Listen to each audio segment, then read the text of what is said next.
diasporës shqiptare, patriotizmit shqiptar në Shtetet e Bashkuara të Amerikës, një grup mbretërorësh, familja Kupi dhe Partia Lëvizja e Legalitetit, dega e saj në Shtetet e Bashkuara të Amerikës, organizojnë përkujtimore në nderim të kësaj figure, e cila është një nga figurat më të spikatura të patriotizmit shqiptar në Shtetet e Bashkuara të Amerikës, në Mërgjim edhe në vendin tonë pas luftës së dytë botërore. Partia Lëvizja e Legalitetit në marrëveshje me familjen Kupi organizoi pelegrinazhin e përvjetshëm tek varri Abbas Kupit. Pelegrinazhi i përvjetshëm tek varri Abbas Kupit u mbajt të dielën në varrezat publike Maple Grove Cemetery, Kew Garden, Queens, New York. 10 mars, ashtu siç kanë bërë tradit edhe këtë vit, vazhduan të përkujtojnë Abbas Kupin për të përkujtuar 46 vjetorin e vdekjes së heroit ton kombëtar, burrit që në krye të trupave të mbretit Zok bëri rezistencën e parë historike, duke i zbardhur në këtë mënyrë faqen Shqipërisë më 7 prill 1939. Monarkistët, legalistët, demokratët, patriotët dhe adhetarët në komunitetin shqiptar me këtë gest simbolik thanë se për 46 vjet e patën Abbas Kupin frymëzimin e tyre. Ata theksuan se arritën që me anë të kësaj veprimtarie të vënë në pa vlerat e mëdha dhe meritat e Kupit në luftën për çlirimin e vendit nga pushtuesit italian.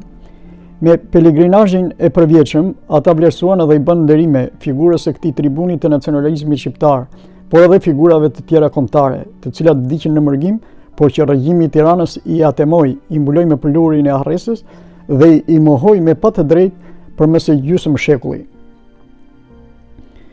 Kryetari i degës së Partisë Lëvizja e Legalitetit në New York, Hakik Mena, i cili edhe drejtoi solenitetin e 46 vjetorit të vdekjes së Abbas Kupit, në homazhin tradicional që u zhvillua pranë varrit të tij mesditën e së dielës, tha se jemi mbledhur në këtë tubim për të kujtuar Abbas Kupin, i cili është edhe do të mbetet një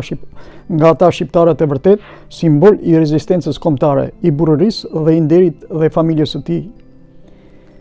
Ceremonia e përkujtimit u hap me 1 minutë heshtje për të nderuar kujtimin e Abbas Kupit dhe të gjithë të rënët për liri, pavarësi e demokraci.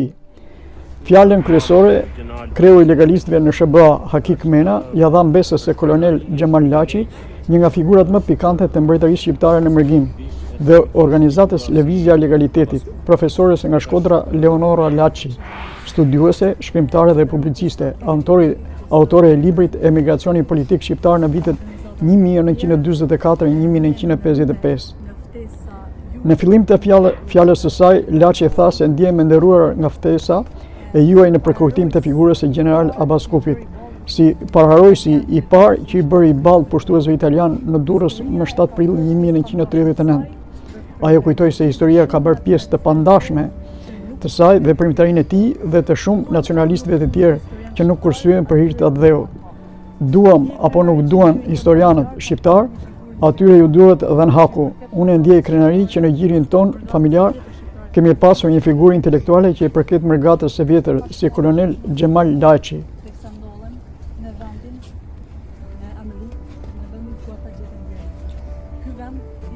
Kreu i Partisë së Lëvizjes Legalitetit për SBA, Hakik Mena, lexoi gjithashtu letrën përshëndetëse të dërguar me këtë rast nga kryetari i Partisë Lëvizja e Legalitetit në Shqipëri, profesor Shpëtim Axhami, i cili përshëndeti aktivitetin përkujtues rreth figurës së Gjeneral Abbas Kupit të organizuar nga familja Kupi dhe legalistët në Shtetet e Bashkuara të Amerikës. Në fillim të letrës së përshëndetjes, kreu i legalistëve në Shqipëri shpreh nderin në emrin e tij dhe në emër të kryesisë së Partisë Lëvizja e Legalitetit që të përshëndes tubimin e përvitshëm të organizuar në nderim të figurës së heroit tonë kombëtar,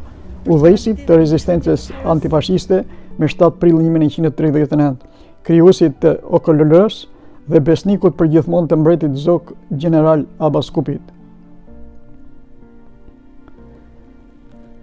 Në fund para fotografisë përkujtimore si mbas traditës, ky pelegrinazh historik i adhetarëve dhe patriotëve shqiptarë që mbahet për 46 vjet, u përshëndet dhe u falenderua me këtë rast nga të gjithë pjesëmarrësit në emër të familjes Kupi,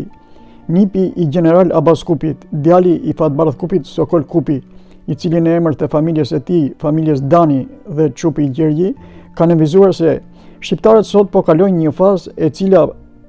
për gjithë historinë e saj nuk ka pas një shans të tillë, që dhe kombi ynë të bashkohet nga se edhe në krah ne kemi dhe aleatët tanë më të fortë, aleatin dhe mikun ton të kahershëm, e cila fillon me mbretërinë e shqiptarëve, zogu i parë në Shtetet e Bashkuara të Amerikës. Më pas familja Kupi dha një pritje përkujtimore në një nga lokalet e qytetit në Queens, New York. Sekretari i përgjithshëm i lidhjes së prizrenit në Shtetet e Bashkuara të Amerikës, zoti Tom Rie, autori disa librave autobiograf i njohur i disa figurave të shquara të diasporës, e përshkroi në fjalën e tij të shkurtër në pritjen përkujtimore figurën e Abbas Kupit si simbol të bashkimit kombëtar.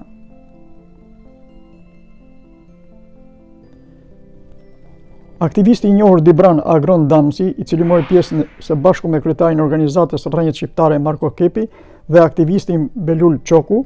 duke përshëndetur pelegrinazhin e përvjetshëm në përkujtim të gjeneral Abbas Kupit, tha se jam i nderuar që më jepet rasti të flas në ndërim të njërit prej adhetarëve më të mëdhenj të kombit ton, gjeneral Abbas Kupin. Njeriu që nuk kurseu asgjë, duke treguar gjithë botës se Shqipëria nuk dorëzohet. Atij që me rezistencën e tij dhe bashkëluftëtarëve të tij ju përgjigj me pushk pushtimit fashist, mbolli farën e nacionalizmit shqiptar dhe atë që nëpërmjet jush po e trashëgoni jo vetëm me emrin e Abbas Kupit, stërnipit të tij, por edhe me flakadanin e zjarrit adhetar e patriotik gjithë shqiptar. Nga pelegrinazhi i përvjetshëm te varri i Abbas Kupit në New York, për televizionin Kultura Shqiptare, Beqir Sina.